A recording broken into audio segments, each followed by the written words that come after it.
के समक्ष राष्ट्र निर्माण और देशभक्ति के बारे में अपने विचार व्यक्त करना चाहूंगी कि किस प्रकार लड़े जंग वीरों की तरह के खून खोल फौलाद हुआ, मरते दम तक डटे रहे वो, तभी तो देश आजाद हुआ।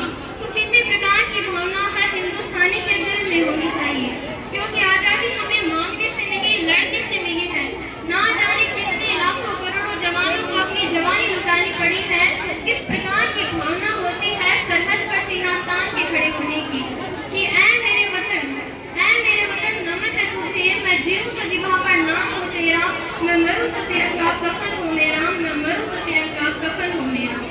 क्या आज हम उसी राष्ट्र में जी रहे हैं जिसका सपना सुभाष चंद्र बोस, भगत सिंह, चंद्रशेखर आजाद जैसे महापुरुषों ने देखा था? नहीं, क्योंकि मैं जब सुनती हूँ कि राष्ट्र का एक जवान कहता है मैं दुश्मन से नहीं डरता, मैं भारत का जवान हूँ, मैं दुश्मन से नहीं डरता, मैं निर्दयी हूँ, मैं अपने उजड़ते घर आंगन से नहीं डरता, मगर मैं डरता हूँ मेरी अपनी सरजमीं को उजाड़ेंगे, खून की मोहर से खुद को संवारेंगे। मैं मजबूर हूँ, मैं कमजोर हूँ, मैं उनसे लड़ नहीं सकता, अपनों की तरफ राइफल तान कर मैं बढ़ नहीं सकता, मगर मैं बोल सकता हूँ। मैं बहरे की तरह तुम्हारे कानों पर आंख पर फिर भी मैं बोलूंगा कि राष्ट्रगान के पांव से इसलिए खड़े होकर गाना, वंदे मातरम, भारत माता के जोर शोर से नारे लगाना, क्या इसी से हमारी देशभक्ति पूरी हो जाती है? नहीं, क्योंकि हम उस सदी के युवा हैं जहाँ नीति, नियम और नैतिकता की धज्जियां उड़ाई जाती है।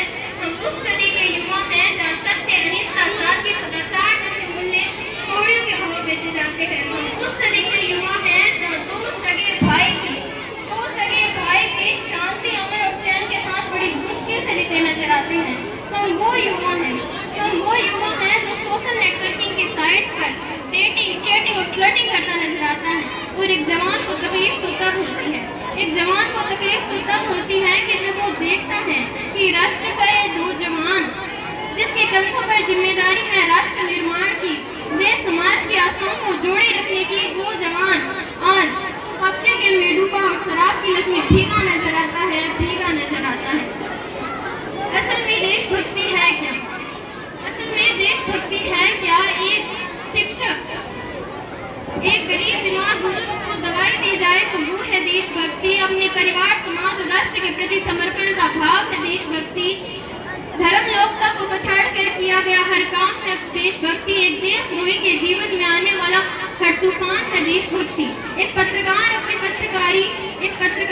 पत्रकारी पूरी ईमानदारी से करे तो वो है देशभक्ति।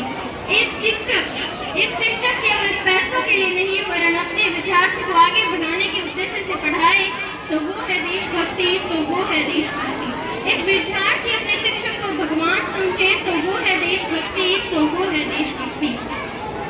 मैं आज महिलाओं की बात करूं तो उन्हें आरक्षण की नहीं, संरक्षित करने की जरूरत है। बेटी को दहेज की नहीं, शिक्षा की जरूरत है, क्योंकि आज कन्या भ्रूण हत्या, दहेज प्रथा, यौन शोषण, बलात्कार, बाल विवाह जैसे मामले बढ़ते जा रहे हैं।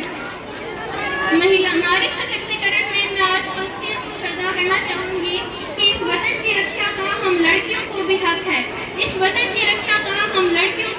है। इतिहास की किताबें उठाकर देख लो, जिसको भी हमारी काबिलियत पर शक है। किसी के लिए खुशियाँ लेकर आई हूँ तो किसी के लिए काली परछाई हूँ। इस वतन की रक्षा के खातिर कंधे से कंधा मिलाने आई हूँ। भारत माँ की बेटी को मैं तैयार हूँ सरहद पर जाके सीने में गोली खाने को, एक माँ बनकर हर दर्द को सहना आता है, एक बेटी, बहन और पत्नी बनकर हर गम को छुपाना आता है। इस वतन की रक्षा के खातिर मुझे हथियार उठाना भी आता है। भूल मत करना पापा की परी समझने की, मैं रानी लक्ष्मीबाई हूँ, मैं रानी अहिल्याबाई हूँ। मैं उन देशद्रोहियों से कहना चाहूंगी कि ऐ हवा में झर बोलने वालों, तो क्या तस्वीर बदलोगे मेरे हिंदुस्तान की? क्या हर हिंदुस्तानी के दिल में माँ भारती बसती है। हमारा राष्ट्र निर्माण तब संभव होगा जब एक गरीब की झोपड़ी की जगह उसका अपना घर होगा। हमारा राष्ट्र निर्माण तब संभव होगा जब एक गरीब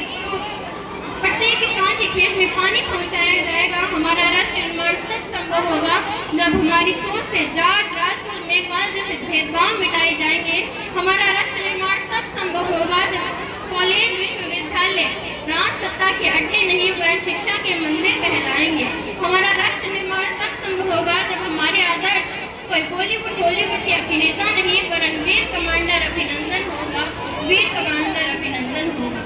कुछ नशा तिरंगे की शान का है, कुछ नशा तिरंगे की शान का है, कुछ नशा मातृभूमि की आन का है, कुछ नशा मातृभूमि की आन का है। लहराएंगे तिरंगा हर जगह, ये नशा तिरंगे की शान का है, ये नशा तिरंगे की शान का। भारत एक भूमि का टुकड़ा नहीं वरन जीता जागता राष्ट्र पुरुष है। ये वंदन की धरती है, ये अभिनंदन की धरती है, अर्पण की भूमि है, ये तर्पण की भूमि है। इसकी नदी नदी हमारे लिए गंगा है और इसका कंकड़ कंकड़ हमारे लिए शंकर है। हम जिएंगे तो इस वतन के लिए और मरेंगे तो इस वतन के लिए। मरने के बाद भी हम गंगा जल में बहती हुई हमारी अस्थियों को कान लगाकर सुनोगे तो एक ही आवाज आएगी, भारत